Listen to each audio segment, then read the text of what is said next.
ભાઈઓ બહેનો, સ્વાગત છે તમારું આપણા એક નવા વિડીયોમાં। હદ થઈ ગઈ, આ ઉંમરમાં બસ આ જ જોવાનું બાકી રહી ગયું હતું। શરમ નામની કોઈ વસ્તુ જ બચી નથી। હવે હું મારો ચહેરો બહાર કેવી રીતે દેખાડીશ? આપણા સગા સંબંધીઓ પણ શું કહેશે? મારા ઓફિસના મિત્રો શું વિચારશે? એક જ ક્ષણમાં અમારી ઇજ્જતનો કચરો કરી દીધો। દિલમાં નફરત અને ચહેરા પર ગુસ્સો લઈને જયેશ જોર જોરથી ચિલ્લાવી રહ્યો હતો। ચાલો હવે તમને જણાવીએ કે આખરે બાબત શું હતી। આખરે એવું તે શું થઈ ગયું હતું જેના કારણે જયેશ આટલો બધો ભડકી રહ્યો હતો। હકીકતમાં સુમનબેન અને ગિરીશભાઈ જે જયેશના માતા પિતા હતા, તેમનું એક બીજું બાળક આ દુનિયામાં આવવાનું હતું। અને આ વાત સાંભળ્યા પછીથી જ જયેશનો ગુસ્સો 7મા આસમાને પહોંચી ગયો હતો। જયેશ અને મનીષાના લગ્ન થયાને હજુ 2 જ મહિના થયા હતા જ્યારે જયેશ તેની પત્ની મનીષાને આ ખબર આપી ત્યારે ક્રોધના કારણે જયેશનું શરીર કાપી રહ્યું હતું। પરંતુ મનીષાની સમજમાં એ નહોતું આવી રહ્યું કે આમાં નારાજ થવાની શું વાત છે, પરંતુ પોતાના પતિના ગુસ્સાની સામે તે કાંઈ પણ બોલી શકી નહીં। મનીષા ચૂપચાપ જયેશની વાતો સાંભળી રહી હતી, પરંતુ તેના મનમાં એક પ્રશ્ન ચાલી રહ્યો હતો કે આ બધાના કારણે સમાજમાં તેમની ઇજ્જત કેવી રીતે ખતમ થઈ જશે। મનીષાનો પતિ જયેશ ત્યારે માત્ર 24 વર્ષનો હતો। તેનાથી નાની મનીષાની નણંદ હતી। મનીષાના સાસુ અને સસરાના લગ્ન ખૂબ જ નાની ઉંમરમાં થઈ ગયા હતા અને તેની સાસુને ઉંમર પણ વધારે ન હતી। મનીષા અત્યાર સુધી એ સમજવામાં અસમર્થ હતી કે તેનો પતિ કઈ વાતને લઈને આટલો નારાજ છે। પોતાની સાસુ સાથે તેને ખૂબ જ સહાનુભૂતિ હતી। તે તેમને પૂછવા માંગતી હતી કે તેમને શું ખાવા માટે મન કરી રહ્યું છે, કેમ કે જ્યારથી તે આ ઘરમાં લગ્ન કરીને આવી હતી ત્યારથી તેની સાસુમાએ તેને પોતાની દીકરીની જેમ રાખી હતી। તેની પસંદ અને નાપસંદનો સંપૂર્ણ ખ્યાલ રાખતા હતા। મનીષા પણ પોતાની સાસુમાને ખૂબ જ પસંદ કરતી હતી, પરંતુ આજે પોતાના પતિના મોઢેથી આવી વાતો સાંભળીને તેને સહજ પણ પસંદ આવી નહીં। સાંજે જ્યારે ગિરીશભાઈએ ઘરના બધા સભ્યોને આ બાબતમાં વાત કરવા માટે ઘરના હોલમાં બોલાવ્યા ત્યારે કોઈ પણ વ્યક્તિ તેમની વાત સાંભળવા માટે પોતાના રૂમમાંથી બહાર આવ્યા નહીં। ગિરીશભાઈ સરકારી સ્કૂલમાં મુખ્ય શિક્ષક તરીકે નોકરી કરી રહ્યા હતા। હંમેશા એવું થયા કરતું કે જ્યારે તે પોતાના બાળકોને બોલાવતા હતા ત્યારે તે ડરના કારણે જલ્દીથી તેમની સામે આવી જતા, કેમ કે થોડા ગુસ્સામાં વાત કરતા હતા, પરંતુ તે દિલના ખૂબ જ નરમ હતા। તેઓ ખૂબ જ પ્રભાવશાળી વ્યક્તિત્વવાળા વ્યક્તિ હતા। મનીષાના આવ્યા બાદ તેની સાથે તેમનો એટલો બધો લગાવ થઈ ગયો હતો કે તેમને સવારની ચા તેના વગર સહેજ પણ સારી નહોતી લાગતી। તેઓ તેને હંમેશા દીકરી કહીને બોલાવતા હતા। આજે ગિરીશભાઈના બોલાવવા છતાં પણ જયેશ અને મનીષા બંનેમાંથી કોઈ પણ આવ્યું નહીં ત્યારે મનીષા મનમાં અને મનમાં પોતાને દોષી મહેસૂસ કરતી હતી કે પિતાજી અને મા બંને વાત કરવા માટે બેઠા છે, પરંતુ તેમના બોલાવવા છતાં પણ તેમના બાળકો તેમની વાત સાંભળવા માટે નથી આવી રહ્યા। આડે દિવસે તો મનીષા પોતાની સાસુમાં અને નણંદ શીતલી સાથે ભેગા મળીને નાસ્તો બનાવવામાં મદદ કરતી હતી અને જયેશના ઓફિસથી આવ્યા બાદ બધા લોકો હોલમાં બેસીને સાથે ભોજન કરતા હતા, પરંતુ આજે બધું જ બેકાબૂ હતું। પરિસ્થિતિને સંભાળવાના ઉદ્દેશથી જ્યારે મનીષા પોતાના પતિની પાસે ગઈ અને કહેવા લાગી, સાંભળો છો, પિતાજીએ તમને બોલાવ્યા છે, શું તમે ભૂલી ગયા? મનીષાની વાત સાંભળીને જયેશનો ચહેરો ગુસ્સાથી લાલ થઈ ગયો અને તે ઊંચા અવાજે બોલવા લાગ્યો, મારે કોઈની સાથે કોઈ પણ વાત નથી કરવી અને તું મારી પત્ની છે। જે હું કહીશ એ જ તારે કરવું પડશે। તારે વધારે દિમાગ ચલાવવાની જરૂર નથી। મનીષા હેરાન હતી કે જો તે જયેશની પત્ની છે તો સાસુ અને સસરાની તરફથી તે કેમ નથી બોલી શકતી, પરંતુ તે ઘરમાં નવી આવી હતી એટલા માટે તે ચૂપચાપ બેસી ગઈ। ત્યારે જ દરવાજો ખખડવાનો અવાજ આવ્યો અને મનીષાના સસરા ગિરીશભાઈએ કહ્યું, બેટા જયેશ, પરંતુ જયેશે કોઈ જવાબ આપ્યો નહીં। તે મોબાઈલ જોવામાં વ્યસ્ત હતો। મનીષાએ દરવાજો ખોલ્યો અને તેમને અંદર આવવા માટે કહ્યું ત્યારે ગિરીશભાઈ બોલ્યા, ના બેટા, અત્યારે નહીં, હું અને તારી માં તમારી સાથે કંઈક વાત કરવા માંગીએ છીએ, હોલમાં આવી જાઓ। એવું કહીને તે ચાલ્યા ગયા। શીતલને બાદ કરીને બાકી બધા જ લોકો હોલમાં પહોંચી ગયા હતા। મનીષાએ તેને ઘણીવાર સુધી બોલાવવાની કોશિશ કરી, પરંતુ તેણે દરવાજો ખોલ્યો નહીં અને ફક્ત એટલું જ કહ્યું કે પ્લીઝ મને પરેશાન ન કરો, હું એકલી રહેવા માગું છું. હોલમાં ગિરીશભાઈ પોતાની પત્ની સાથે માથું ઝુકાવીને બેઠા હતા. સામે જયેશ બેઠો હતો અને મનીષા તેમની પાસે જઈને ઊભી રહી ગઈ. જ્યારે સાસુમાનો ચહેરો જોયો ત્યારે તેને ખૂબ જ તકલીફ થઈ. એક જ દિવસમાં તેમનો સુંદર ચહેરો ગરમાઈ ગયો હતો. આંખોની નીચે કાળા ડાઘ પડી ગયા હતા. કદાચ તે ખૂબ જ રડ્યા હશે. આજે આખો દિવસ તે પોતાની રૂમમાંથી બહાર નહોતા નીકળ્યા. તેમની આ હાલત જોઈને મનીષાને પણ રડવું આવી રહ્યું હતું. ત્યારે જયેશોએ કઠોર અવાજમાં કહ્યું, શું કહેવું હતું? તમારે જલ્દી કહો, મારે કામ છે. જયેશે આજ સુધી ક્યારેય પણ પોતાના માતા પિતાની સામે આવા અંદાજમાં વાત નહોતી કરી. ગિરીશભાઈએ પોતાની જાતને સંભાળીને ધીરેથી કહ્યું, તમે લોકો તો બધું જાણો છો. ત્યારે ગુસ્સામાં બોલ્યો, હા અમે જાણીએ છીએ. તો હવે તમને આ વિષયમાં શું કહેવાનું છે? અમે તમને શું કહી શકીએ? પિતાજી, તમે કંઈ કહેવા લાયક રાખ્યું છે કે શું? મને તો એ નથી સમજાતું કે હવે લોકોની સામે અમે ક્યાં મોઢેથી જઈશું? તમે લોકોએ તો અમને ક્યાંય જવાને લાયક જ નથી છોડ્યા. પોતાના પતિની વાત સાંભળીને મનીષા ક્યારેક તેમની સામે જોતી તો ક્યારેક પોતાના સાસુ અને સસરાની સામે જોતી. જાણે તેને પોતાના કાન પર વિશ્વાસ નહોતો થઈ રહ્યો.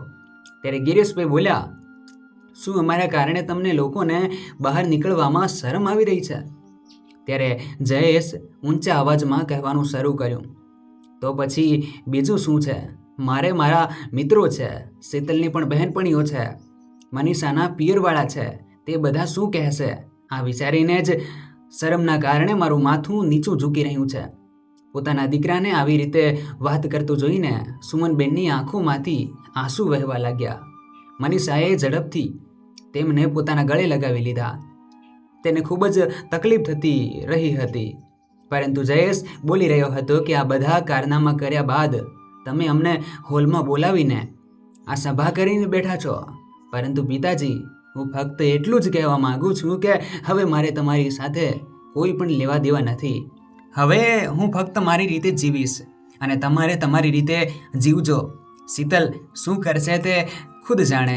ગિરીશભાઈની આંખો ગુસ્સાથી લાલ થઈ ગઈ અને બીજી બાજુ સુમનબેનની આંખોમાંથી આંસુની ધારા બંધ થવાનું નામ જ નહોતી લઈ રહી.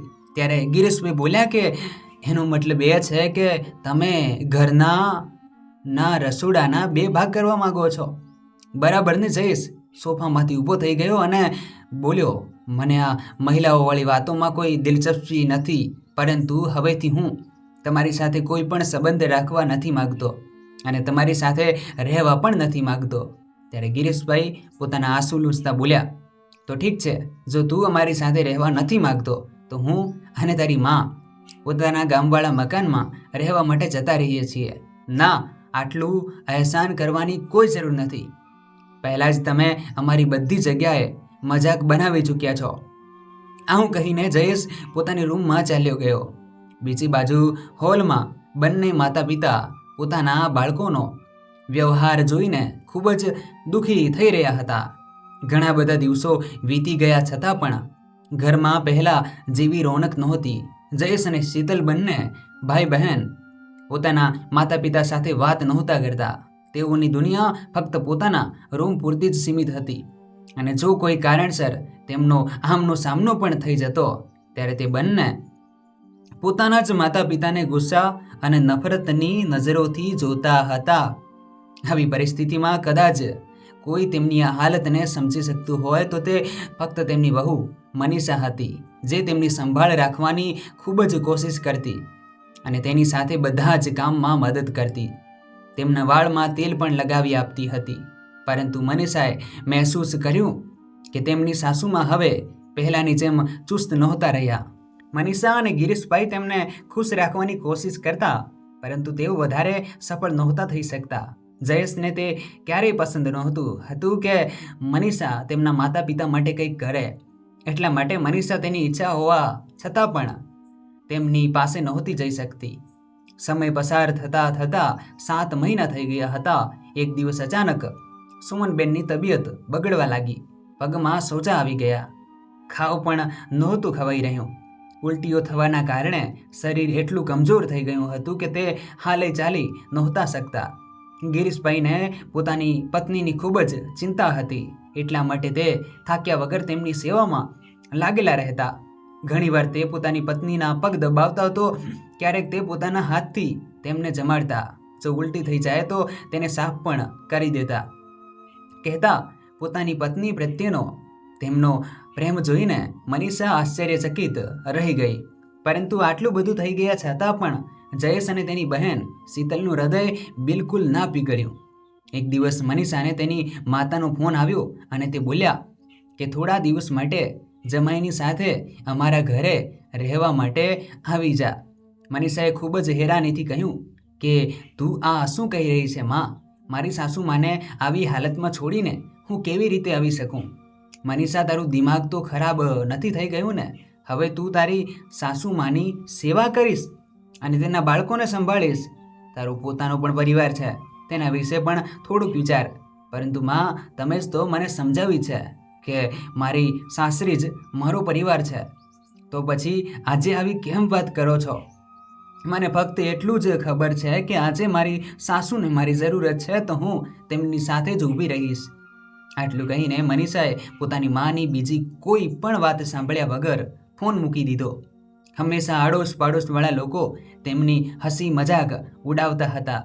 એક દિવસની વાત છે, બાજુવાળી એક આંટીએ મનીષાને જોઈને કહ્યું કે એક વાત તો જણાવ, શું તારા સાથે સાસુના પગ ભારે છે?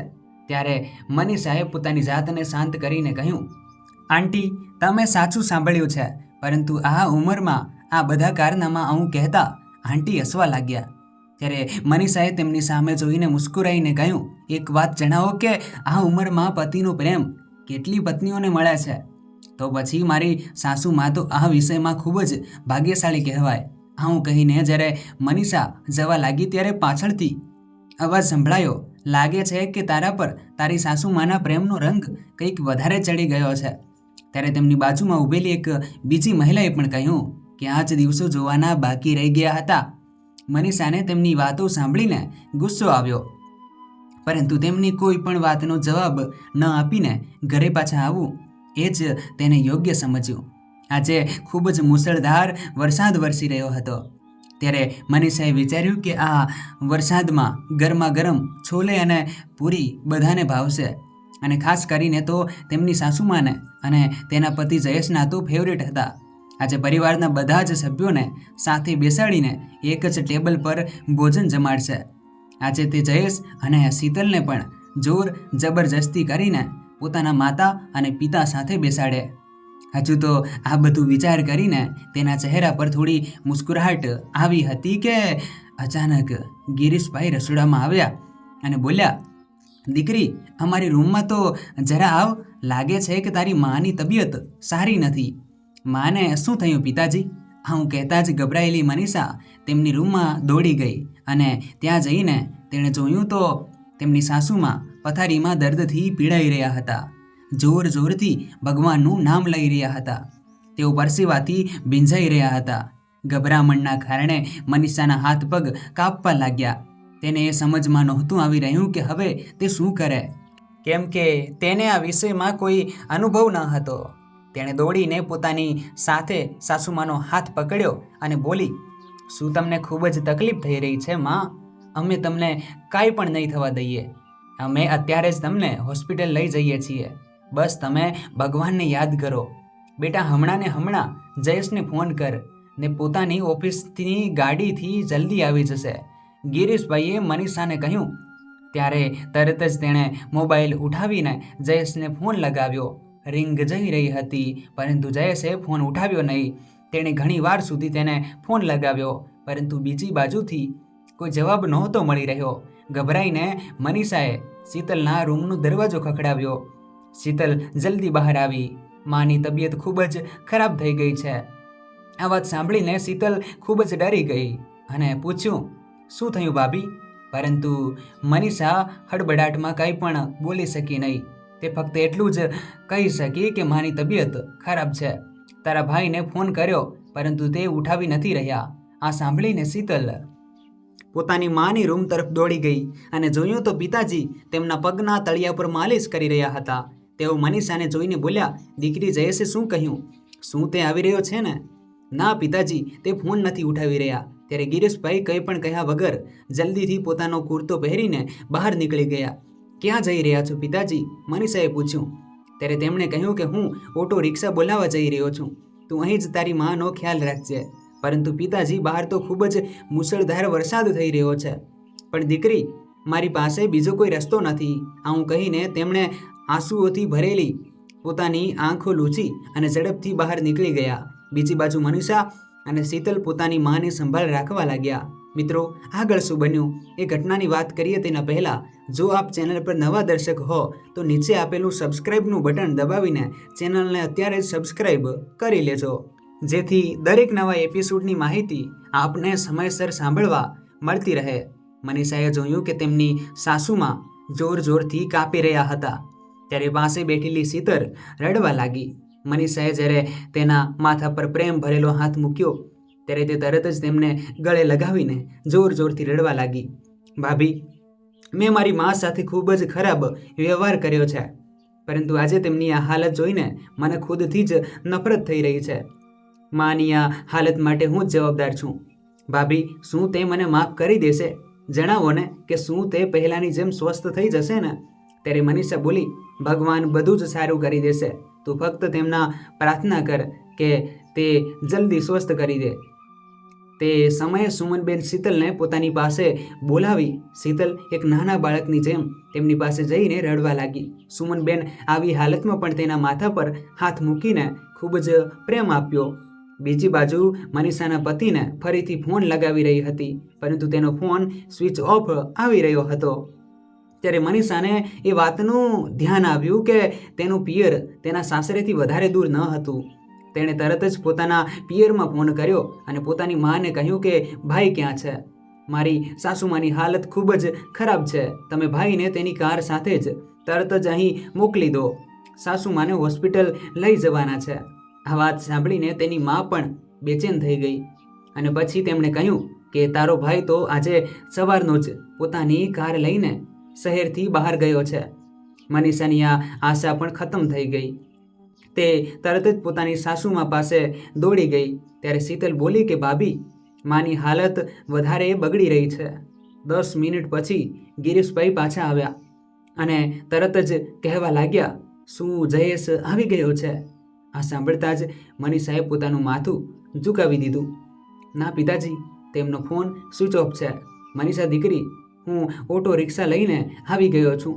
તમે લોકો પોતાની માને સહારો આપીને રસ્તા સુધી લઈ આવો. તેઓ જેમ તેમ કરીને સુમનબેનને ઓટો રિક્ષા સુધી લઈ ગયા. ગિરીશભાઈ રિક્ષાના ડ્રાઈવર પાસે બેઠા હતા અને તે ત્રણેય રિક્ષામાં પાછળ બેઠા હતા.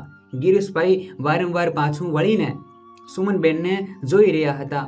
બીજી બાજુ મુશળધાર વરસાદ થઈ રહ્યો હતો. ન જાણે આજે તેને નાનો રસ્તો પણ ખૂબ જ લાંબો લાગી રહ્યો હતો. લગભગ 20 મિનિટ પછી જ્યારે તેઓ હોસ્પિટલ પહોંચ્યા ત્યારે સુમનબેનને તરત જ ઇમરજન્સી વિભાગમાં ભરતી કરવામાં આવ્યા. મનીષાએ પોતાના સસરાને ચિંતામાં ઊભેલા જોઈને તેમનો હાથ પકડીને ખુરશી પર બેસાડી દીધા. બીજી બાજુ શીતલ પોતાના પિતાજીને ભેટીને ખૂબ જ રડી રહી હતી. લગભગ અડધા કલાક બાદ ડૉક્ટરે તેમને જણાવ્યું કે જલ્દીથી જ સુમનબેનનું ઓપરેશન કરવું પડશે. જો તરત જ નિર્ણય ના લીધો તો તેમનો જીવ જવાનું પણ જોખમ રહેલું છે. આ સાંભળીને ગિરીશભાઈ એકદમ ખામોશ અવસ્થામાં ખુરશી પર જ બેસી રહ્યા. ત્યારે મનીષાએ તેમને સંભાળતા કહ્યું, પિતાજી, આપ હિંમત રાખો. મને સંપૂર્ણ વિશ્વાસ છે કે બધું સરસ થઈ જશે. ત્યારે ગિરીશભાઈએ પોતાના આંસુ લૂંચ્યા અને ઊભા થઈ ગયા. ઠીક છે ડૉક્ટર સાહેબ, તમને જે યોગ્ય લાગે તે કરો. બસ મારી પત્નીનો જીવ બચાવી લો. ડૉક્ટરે ફક્ત એટલું જ કહ્યું કે બાળક પ્રીમેચ્યોર અને એની હાલત ક્રિટિકલ છે. એટલા માટે અત્યારે તો અમે કંઈ પણ નહીં કહી શકીએ, પરંતુ અમે અમારા તરફથી પૂરી કોશિશ કરીશું. ગિરીશભાઈ ચૂપચાપ આ વાતો સાંભળી રહ્યા હતા. મનીષા પોતાના સસરાને લઈને કાઉન્ટર પર ગઈ અને બધી જ ફોર્માલિટી પૂરી કરવા લાગી. ઘરેથી નીકળતા પહેલાં તેણે પોતાના પર્સમાં થોડા પૈસા પણ લઈ લીધા હતા. જે અહીં કામમાં આવી ગયા. આ જોઈને ગિરીશભાઈએ તેના માથા પર હાથ મૂક્યો અને કહ્યું કે દીકરી, તારું અમારા પર એટલું બધું ઋણ છે કે અમે તેને ક્યારે પણ નહીં ચૂકી શકીએ. ત્યારે મનીષા બોલી કે પિતાજી, તમે મને દીકરી પણ કહો છો અને બીજી બાજુ તમે પોતાની જાતને મારા કરજદાર કહીને મને પારકી પણ કરી રહ્યા છો. ફક્ત તમે તમારા હાથ અમારા માથા પર હંમેશા રાખજો, અમારે બીજું કાંઈ પણ નથી જોઈતું. આ વાત સાંભળીને ગિરીશભાઈની આંખોમાંથી આંસુઓના 2 ટીમ્પા તેમના ગાલ સુધી આવી ગયા. ઓપરેશન ચાલી રહ્યું હતું અને બધા જ રાહ જોઈ રહ્યા હતા. જયેશને ફરી ફોન લગાવવાની કોશિશ કરી, પરંતુ તેનો ફોન હજુ પણ સ્વિચ ઓફ જ હતો. લગભગ 1 કલાક બાદ ઓપરેશન થિયેટરનો દરવાજો ખોલ્યો અને ડૉક્ટર સાહેબ બહાર આવ્યા. તમને ખૂબ ખૂબ અભિનંદન છે, તમારે ત્યાં એક દીકરાનો જન્મ થયો છે. મનીષા અને શીતલ બંને હાથ જોડીને ભગવાનનો આભાર માન્યો. પછી ગિરીશભાઈએ પૂછ્યું કે મારી પત્નીની હાલત કેવી છે? ત્યારે આ વાત સાંભળીને ડૉક્ટર ચૂપ રહી ગયા. ગિરીશભાઈ ડૉક્ટરનું આ મૌન જોઈને ગભરાઈ ગયા અને તે બોલવા લાગ્યા કે ડૉક્ટર સાહેબ, કંઈક તો બોલો. ત્યારે ડૉક્ટરે ધીરેથી કહ્યું કે હજુ પણ તેમની હાલત ઘણી ક્રિટિકલ છે. આટલું કહીને ડૉક્ટર સાહેબ ચાલ્યા ગયા.